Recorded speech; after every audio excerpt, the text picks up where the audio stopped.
ലോകകപ്പ് ഫുട്ബോളിൽ വമ്പൻ സ്രാവുകളെ തളയ്ക്കുന്ന കാഴ്ചയാണ് കാണാൻ സാധിക്കുന്നത്. സ്പെയിൻ കേപ്പ് വെർദെ മത്സരം സമനിലയിൽ അവസാനിച്ചതിന് പിന്നാലെ ഉറുഗ്വേയും ബെൽജിയവും സമനിലയിൽ കുരുങ്ങി.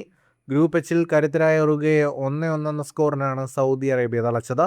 ഗ്രൂപ്പ് ജി മത്സരത്തിൽ യൂറോപ്യൻ ശക്തികളായ ബെൽജിയത്തെയും ഈജിപ്ത് 1-1 എന്ന സമനിലയിൽ കുരുക്കി. ഗോൾ കീപ്പർ മുഹമ്മദ് അൽ ഒവൈസിന്റെ തകർപ്പൻ സേവുകളാണ് സൗദിക്ക് പോയിന്റ് സമ്മാനിച്ചത്. മത്സരത്തിൽ ആദ്യം ലീഡെടുത്ത് സൗദിയാണ് ഞെട്ടിച്ചത്. ഹസൻ അൽ തമ്പത്തിയുടെ ഹെഡർ ഉറുഗ്വേ ഗോൾ കീപ്പർ തടുത്ത ദിശയിൽ നിന്നും അബ്ദുൽ അൽ അംറി പന്ത് വലയിലെത്തിച്ചു. പിന്നീട് ഉറുഗ്വേയുടെ കടുത്ത ആക്രമണങ്ങളാണ് കണ്ടത്. എന്നാൽ 20 അവസരങ്ങൾ തടഞ്ഞ് 9 തകർപ്പൻ സേവുകളുമായി സൗദി ഗോൾ കീപ്പർ മുഹമ്മദ് അൽ ഉവൈസ് കോട്ട പോലെ ഉറച്ചു നിന്നു. 79 മിനിറ്റിൽ മാക്സി അറൗഹോയിലൂടെ ഉറുഗ്വേ സമനില പിടിച്ചെങ്കിലും ഗ്രൂപ്പിൽ സ്പെയിനും ഉറുഗ്വേക്കുമൊപ്പം സൗദിയും ഒപ്പത്തിനൊപ്പമുണ്ട്.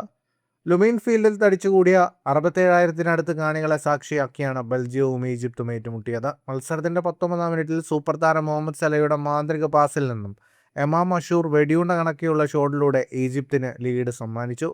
തുടർന്ന് കളിയിലേക്ക് തിരിച്ചു വരാൻ ബെൽജിയം കോച്ച് റൊമേലു ലുക്കാക്കു അടക്കമുള്ള വമ്പന്മാരെ പകരക്കാരാക്കി ഇറക്കി. ഒടുവിൽ 66 മിനിറ്റിൽ ബെൽജിയത്തിന്റെ സമ്മർദ്ദത്തിനൊടുവിൽ ഈജിപ്ഷ്യൻ താരം മുഹമ്മദ് ഹാനിയുടെ ശരീരത്തിൽ തട്ടി പന്ത് സ്വന്തം വലയിലേക്ക് തന്നെ കയറിയതോടെ ബെൽജിയം സമനില ഭാഗ്യം സ്വന്തമാക്കി. ഈ രണ്ട് സമനിലകളോടെ ലോകകപ്പിലെ ഗ്രൂപ്പ് സമവാക്യങ്ങൾ പൂർണ്ണമായും മാറി മറിഞ്ഞിരിക്കുകയാണ്. ഗ്രൂപ്പ് എച്ചിൽ നിലവിൽ 4 ടീമുകൾക്കും ഓരോ പോയിന്റ് വീതമാണുള്ളത്. കേപ്പ് വെർദെയും സൗദിയും ഗ്രൂപ്പ് ഘട്ടം കൂടുതൽ പ്രവചനാതീതമാക്കി മാറ്റി കഴിഞ്ഞു. വരും മത്സരങ്ങളിൽ ഇനി വമ്പന്മാർക്ക് ജീവൻ മരണ പോരാട്ടമായിരിക്കും. ഫുട്ബോൾ ലോകത്തെ കൂടുതൽ വാർത്തകൾക്കും വിശേഷങ്ങൾക്കുമായി സ്പോർട്സ് കഫേ സബ്സ്ക്രൈബ് ചെയ്യുക.